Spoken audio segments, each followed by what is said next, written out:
الشيطان الرجيم بسم الله الرحمن الرحيم أياما معدودات فمن كان منكم مريضا أو على سفر فعدة من أيام أخرى صدق الله العظيم. میرے محترم بزرگوں اور دوستوں اور قابل قدر نوجوان، اللہ رب العزت کا بے انتہا کرم اور فضل ہے کہ اس نے ہم سب کو ایمان کی دولت سے نوازا ہے. انسان کے پاس ایمان ہے، یہ بڑے فخر کی بات کہ ہم لوگ ایمان والے ہیں. ایمان کی دولت ہمارے پاس ہے اور اللہ کے خزانے کی سب سے قیمتی چیز کیا ہے؟ وہ ایمان ہے جو ہم لوگوں کے پاس ہے. اور اللہ کا بڑا فضل و کرم ہے کہ اس نے ہم سب کو صرف اور صرف اپنے سامنے جھکنے والا بنایا، غیروں کے سامنے جھکنے سے ہماری مدد کرتا. ابھی کچھ دنوں پہلے مسجدیں پھل چل رہی تھی، مسجدیں بھرکت آ رہی تھی، سب لوگ نماز پڑھنے آ رہے تھے، قرآن کی تلاوت کر رہے تھے، روزے رکھ رہے تھے. رمضان کا مہینہ چل رہا تھا تو سب لوگ ایسا لگ رہا تھا گویا کہ سب کے سب مسلمان ہیں. اور رمضان کے جانے کے بعد رمضان کا مہینہ ختم ہوا، رمضان کا مہینہ پورا ہوا تو ایسا لگتا ہے کہ گویا چند لوگ مسلمان اس دنیا میں بچے. جس طریقے سے مسجد آباد رمضانوں میں ہوتی تھی، رمضان کے مہینے میں پورے مہینے مسجد آباد رہی، ہر نماز میں پوری صفیں بھر جاتی تھی.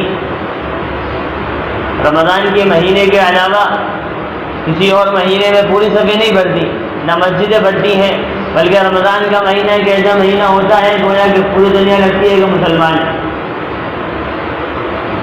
اس طریقے سے رمضان گزر گیا، مسلمان بھی گزر گئے، مسلمان بھی مسجدوں کو چھوڑ کر چلے گئے. گویا کہ صرف اور صرف اللہ سے مانگنے کے لیے مسلمانوں کے پاس صرف اور صرف رمضان کا مہینہ تھا، اس کے علاوہ اللہ سے مانگنے کے لیے کوئی اور وقت نہیں.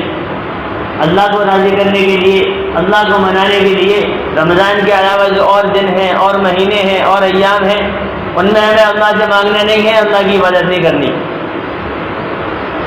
عزیزو، جس طریقے سے ہم رمضان میں مسجد آ رہے تھے، پورے مہینے ہم نے نمازیں پڑھی ہیں، قرآن کی تلاوت کی ہے، اللہ کے لیے روزے رکھے ہیں، بھوکے رہے پیاسے رہے، سب کچھ برداشت کیا صرف اور صرف اللہ کے لیے. تو ہم رمضان کے علاوہ میں کیوں مسجد نہیں آتے؟ اور پھر رمضان کے علاوہ میں آتے ہیں تو صرف جمعے کے لیے آتے ہیں. کیا وہ 8 دن تک اللہ کا رزق نہیں کھاتے؟ کیا وہ 8 دن تک اللہ کا پانی نہیں پیتے؟ کیا وہ 8 دن تک اللہ کی زمین پر نہیں رہتے؟ تو صرف جمعے کیوں آتے ہو؟ کیا صرف جمعے اللہ بلاتا ہے؟ اللہ تو دن میں 5 مرتبہ بلاتا ہے کہ 5 مرتبہ میرے گھر میں آؤ، 5 مرتبہ میرے گھر میں آؤ، میری عبادت کرو، مجھے یاد کرو، میں تمہیں یاد کروں گا. مؤذن اذان دیتا ہے، مؤذن آواز دیتا ہے، اللہ اکبر اللہ اکبر، اللہ سب سے بڑا ہے، اللہ سب سے بڑا ہے. ہم لوگ سنتے ہیں، ہمارے کانوں میں آواز بھی آتی ہے، ہم لوگ ایک کان سے سن کر دوسرے کان سے نکال دیتے ہیں، اور ہمیں احساس بھی نہیں ہوتا کہ ہمیں نماز بھی پڑھنی ہے. اللہ کا ایک حکم ہوا تھا، ہم اس کو پورا بھی کریں یا نہ کریں. ذرہ برابر احساس نہیں ہوتا، کوئی تکلیف نہیں ہوتی، کوئی پریشانی نہیں ہوتی، کوئی مصیبت نہیں ہوتی کہ ہمارا کتنا نقصان دین کا ہو رہا ہے. اس کا احساس کب ہوگا کہ ہم اس دنیا سے چلے جائیں گے، اور جب ہم ایک ایک نیکی کے لیے ترس رہے ہوں گے، اس وقت سوچیں گے کاش ہم دنیا میں رہ کر عبادت کر لیتے، کاش ہم دنیا میں رہ کر نماز پڑھ لیتے اور قرآن کی تلاوت کر لیتے اور نفل نماز پڑھ لیتے اور اچھے کام کر لیتے، تاکہ آج مجھے پریشانی نہ ہوتی، آج مجھے شرمندگی نہ ہوتی. اور میرے عزیزو، پریشانی احساس کب ہوتا ہے؟ جب دنیا کا نقصان ہوتا ہے. ہم کوئی بھی کاروبار کرتے ہیں، کسی کوئی فیکٹری چلا رہا ہے، کوئی کارخانہ چلا رہا ہے، کوئی بزنس کرتا ہے یا کوئی بھی کام کرنے والا ہو، اگر اس میں نقصان ہو جائے تو اس کی نیندیں اڑ جاتی ہیں، گھر والوں سے لڑنے لگ جاتا ہے، ہر کسی سے بالکل لڑائی جھگڑے سے بات کرتا ہے، سیدھے منہ بات نہیں کرتا کیونکہ اس کا نقصان ہو گیا. اور اس کا نقصان اسے اس وقت دکھائی بھی دے رہا ہے کہ میرے نقصان ہوا ہے، لیکن دین کا نقصان ہمیں دکھتا نہیں. اور دنیا کا نقصان تو وقتی طور پر نقصان ہوتا ہے، لیکن دین کا نقصان یہاں بھی نقصان ہوا، کل قیامت کے آخرت میں نقصان اٹھانا پڑے. دنیا کا نقصان ہے، دنیا میں ہم کاروبار کرتے ہیں، بزنس کر لیں، کھیتی باڑی کر لیں، کچھ بھی کر لیں، آج نقصان ہو گیا، ایک نہ ایک دن آئے گا ہم اس نقصان کی بھرپائی کر لیں گے. ایک نئے دن ہمیں فائدہ ہو جائے گا اور وہ نقصان جو ہمارا ہوا تھا اس کی بھرپائی ہو جائے گی، پھر ہمارا نقصان ختم ہو چکا ہوگا۔ لیکن اگر ہم نے ایک وقت کی نماز چھوڑ دی، 2 وقت کی نماز چھوڑ دی، 3 وقت کی نماز چھوڑ دی، ہمیں عزیزوں یہ نقصان پورا ہونے والا نہیں۔ ہم نے ایک وقت کی نماز قضا کر دی، ہم نماز قضا کر کے پڑھ لیں، ثواب تو ملے گا لیکن گناہ پھر بھی ملے گا، کیونکہ ہمارا جو نقصان ہوا ہے دین کا وہ دنیا بھی نقصان ہوا، کل قیامت میں آخرت کے دن نقصان ہو، کیونکہ اللہ پوچھے گا کہ میں نے تمہیں زندگی دی تھی، میں تمہیں ہر روز ایک نئی زندگی دیتا ہوں۔ ہم لوگ رات میں سو جاتے ہیں، جب صبح اٹھتے ہیں تو ہمیں ایک نئی زندگی ملتی ہے، تر و تازہ زندگی ملتی ہے۔ صبح سے لے کر شام تک اللہ ہم سے کیا کہتا ہے؟ تم صرف 5 مرتبہ میرے گھر میں آ جاؤ، 5 مرتبہ مجھے یاد کر لو، 5 مرتبہ میری عبادت کر لو، 5 وقت کی نماز پابندی کے ساتھ پڑھ لو، لیکن ہم وہ بھی نہیں کرتے۔ اپنے کاروبار کے لیے، دنیا کے لیے، شادی میں جانا ہو، کہیں رشتہ داری میں جانا ہو یا کسی اور کوئی دنیا کا کام ہو تو اس کاموں کے لیے ہم نماز کو آگے پیچھے کر دیتے ہیں، جبکہ قرآن میں اللہ نے کیا کہا؟ ان الصلاۃ کانت علی المؤمنین کتابا موقوتا، کہ بے شک نماز مسلمانوں پر اپنے مقررہ وقتوں پر فرض کی گئی۔ جو وقت نماز کا ہے اسی وقت میں پڑھنی چاہیے، جو وقت نماز کا ہے اسی وقت میں ادا کرنی چاہیے، جو وقت نماز کا ہے اسی وقت میں نماز ادا کریں گے تو ہم کامیاب ہیں۔ اور ہم نے نماز کے وقت کو آگے کر دیا یا پیچھے کر دیا، پہلے پڑھ لیا بعد میں پڑھ لی، میرے عزیز تو ہم کامیاب نہیں ہیں بلکہ نقصان میں ہے۔ دنیا میں تو نقصان میں رہیں گے اور کل قیامت کے آخرت میں نقصان اٹھانا پڑے گا۔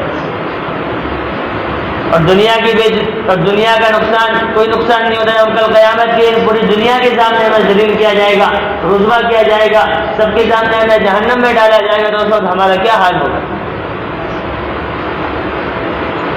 ہم لوگ یہاں کی بدنامی سے ڈرتے ہیں، یہاں کی بے عزتی سے ڈرتے ہیں، اگر ہم کوئی غلط کام کر لیں تو ہم یہ سوچتے ہیں کہ دنیا والوں کو معلوم نہ چل جائے، دنیا والوں کو معلوم نہ چل جائے، اگر معلوم چل جائے گا تو میرا نقصان ہو جائے گا، میری بے عزتی ہوگی، میری بدنامی ہوگی، پھر ساتھ میں میرے گھر والوں کی بدنامی اور بے عزتی ہوگی۔ ہم دنیا میں کوئی غلط کام کر لیں تو ہم دنیا والوں سے ڈرتے ہیں، لیکن کل قیامت کے جو ہمارے غلط کاموں کا سٹا ہمارے سامنے کھول دیا جائے گا، اس وقت تو پوری دنیا ہمارے سامنے ہوگی۔ یہاں پر غلط کام کرنا ہماری بستی والوں کو پتہ چلے گا، محلے والوں کو پتہ چلے گا، پورے شہر والوں کو پتہ چل جائے گا، لیکن کل قیامت کے تو پوری دنیا کے سامنے ہمارے اعمالوں کو کھولا جائے گا، ہمارے کاموں کو کھولا جائے گا کہ ہم نے کتنے اچھے کام کیے، کتنے غلط کام کیے، اس وقت ہم کیا کریں گے؟ قرآن نے اس سے کہا فَمَن يَعْمَلْ مِثْقَالَ ذَرَّةٍ شَرًّا يَرَهُ وَمَن يَعْمَلْ مِثْقَالَ ذَرَّةٍ خَيْرًا يَرَهُ، کہ جو انسان ذرہ برابر نیکی کرے گا کل قیامت میں اس کو بھی دیکھ لے گا، اور جو انسان ذرہ برابر برائی کرے گا کل قیامت میں اس کو بھی دیکھ لے گا۔ ہم اچھائی کر لیں یا برائی کر لیں، تھوڑی کریں یا زیادہ کریں، کل قیامت کے ہمیں سب کچھ ہمارے سامنے دکھا دیا جائے گا کہ تم نے اس وقت اس دن فلاں کام یہ کیا تھا، یہ اچھا کام تھا، تم نے فلاں وقت فلاں برا کام کیا تھا، سب کچھ ہمارے سامنے ہوگا۔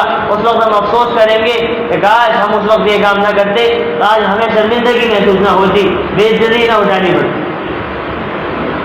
ابھی ہمیں اس چیز کا احساس نہیں ہے، فکر نہیں ہے، کیونکہ ابھی ہمارے سامنے وہ مصیبتیں وہ پریشانی آنے والی نہیں ہے جو ہم سوچ رہے ہیں، جو ہمیں بتائی جا رہی ہے، جو ہمیں سکھایا جا رہا ہے، اس چیز سے ہمیں ڈرایا جا رہا ہے، وہ ابھی ہمارے سامنے ہے نہیں۔ دنیا کی بات انسان کو فوراً سمجھ میں آ جاتی ہے، کسی سے کہا جائے کہ جس طریقے سے ہم صبح سے لے کر شام تک کام کرتے ہیں، کوئی مزدور صبح سے لے کر شام تک کام کرے، اس کو یہ معلوم ہے کہ میں شام کو جب کام کر کے فارغ ہو جاؤں گا، فری ہو جاؤں گا تو مجھے شام کو پیسہ مل جائے گا میرے کام کرنے کا، تو وہ خوشی خوشی کیسے بھی کر کے وہ پورے دن کام کرتا ہے اور شام کو پیسے لے کر اپنے گھر چلا جاتا ہے۔ لیکن میرے عزیزو، ہمارا جو بدلہ ملے گا، ہمیں جو صلہ ملے گا، ہمارا جو بدلہ ہوگا وہ بدلہ کہاں ملے گا؟ ہم نماز پڑھ رہے ہیں، قرآن پڑھ رہے ہیں، اللہ کے راستے میں جا رہے ہیں، مسجد میں آ رہے ہیں، اللہ کا ذکر کر رہے ہیں، اللہ کا عبادت کر رہے ہیں، نبی کی سنتوں پر چل رہے ہیں، اس کا بدلہ کہاں دیا جائے گا؟ کل قیامت کے دن دیا جائے گا۔ اور دنیا میں بدلہ مل جائے تو دنیا میں ختم ہونے والی چیز، ہم کتنا بھی کما لیں، کتنا بھی غریبی میں رہ لیں، کتنا بھی امیری میں رہ لیں، ایک نہ ایک دن سب کچھ ختم ہونے والا ہے۔ موت پر انسان سب چیز کو چھوڑ دیتا ہے، سب چیز ساتھ چھوڑ دیتی ہے، اس وقت کیا چیز کام آئے گی؟ اس کے اعمال کام آئیں گے، جو اس نے دنیا میں رہ کر اچھے کام کیے ہوں گے، اچھے اعمال کیے ہوں گے، وہ کل قیامت کے دن اور قبر میں اس کے ساتھ۔ اور وہاں پیسہ نہیں چلتا، وہاں دنیا کے پیسے نہیں چلتے، وہاں تو اعمال کا صدقہ چلتا ہے، نیکیوں کا صدقہ چلتا ہے۔ میرے عزیزوں، یہاں تو ہم پیسہ کما لیں، کچھ غلط کام کر لیں تو ہم پیسے دے کر غلط کام کی بھرپائی بھی کر لیں گے، سارے نقصان کو مٹا بھی دیں گے، سارے نقصان کو ختم کر دیں گے، اپنی غلطیوں کو چھپا بھی لیں گے، لیکن اللہ کے سامنے ہم ایسا کچھ بھی نہیں کر سکتے۔ یہاں تو انسان رشوت بھی دے دیتا ہے، رشوت دے بھی دیتا ہے، لیکن اللہ کے سامنے ایسا کچھ نہیں چلے گا۔ اللہ کے سامنے تو ہم ہر چیز کو دیکھ لیں گے۔ ان اللہ علی کل شیء قدیر، بے شک اللہ ہر چیز پر قادر ہے، تو وہ ہر چیز پر قادر ہے۔ ہمارے عزیز ہم کیسے سوچ لیتے ہیں کہ لوگوں سے کہا جائے کہ تم نماز پڑھنے چلو، قرآن کی تلاوت کر لو، روزہ رکھ لو، اللہ کے راستے میں چلو، تو کیا کہتے ہیں کہ اگر ہم لوگ یہ کام نہیں کریں گے تو میرے عزیزوں ہمیں گناہ ملے گا، تو وہ کیا کہتے ہیں کہ دیکھا جائے گا۔ اس وقت ہم کیا دیکھ سکتے ہیں؟ اللہ کے سامنے کھڑے ہوں گے، اللہ ہم سے سوال پوچھے گا کہ ہم نے تمہیں زندگی دی تھی، ہم نے تمہیں مال دیا تھا، ہم نے تمہیں عقل دی تھی، ہم نے تمہیں جوانی دی تھی، تم نے ان سب چیزوں کو کہاں خرچ کیا؟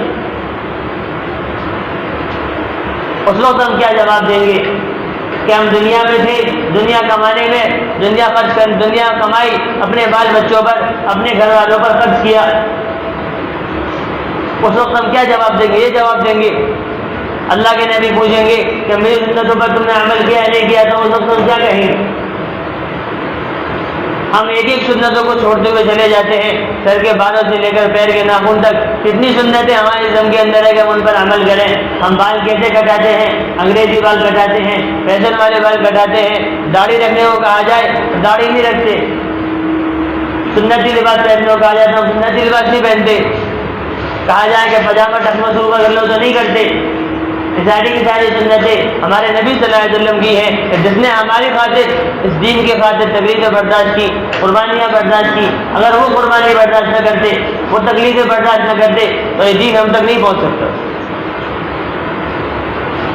جتنی تکلیفیں ہمارے نبی نے، ہمارے صحابہ نے برداشت کی ہیں، مشقتیں برداشت کی ہیں، ہم وہ برداشت بھی نہیں کر سکتے، اور وہ تکلیفیں مشقتیں ہمیں دی بھی نہیں جا رہی۔ جتنی تکلیفیں، جتنی مشقتیں صحابہ کرام کے ساتھ۔ اور آج کل تو فراخی کا دور ہے، خوشحالی کا دور ہے، خوشحالی کی زندگی ہم گزار رہے ہیں۔ من چاہا تو نماز پڑھ لیا، من چاہا تو قرآن پڑھ لیا، من چاہا تو مسجد میں آ گئے، یہ تو کوئی بات نہیں۔ پہلے تو نماز پڑھنے کے لیے بڑی مشکلیں پیش آیا کرتی تھی۔ پہلے اسلام سے زیادہ غیروں کا وہ تھا کہ غیر کتنے حاوی رہا کرتے تھے مسلمانوں کے اوپر، لیکن وہ پھر بھی دین کے کام کو نہیں چھوڑتے تھے، پھر بھی دین کے کام کو نہیں چھوڑتے تھے۔ لیکن ہم لوگ آج ہمارے پاس سب کچھ ہے، حالات کچھ بھی نہیں ہے، پریشانیاں نہیں ہیں، ہم دین کا کام بھی کر رہے ہیں، لیکن پریشانیاں ہم خود اپنے اوپر لے کر آتے ہیں۔ ساری مصیبتیں ہمارے اعمال کی وجہ سے ہوتی ہے۔ جو ہماری نیت اچھی نہیں ہوگی، ہمارے اعمال ٹھیک نہیں ہوں گے تو پھر پریشانیاں تو آئیں، مصیبتیں تو آئیں۔ اس لیے ابھی ہمارے پاس موقع ہے، وقت ہے، اس کو ہم غنیمت سمجھیں اور اپنی زندگی کو صحیح طریقے سے گزارنے والا بنے۔ ہم صحیح طریقے سے زندگی گزاریں گے تو کل قیامت کے سرفراز ہوں گے، اور دنیا میں سرفراز ہوں گے، کل قیامت کے میں سرفراز ہوں گے، کریں گے نا انشاءاللہ اللہ تعالیٰ۔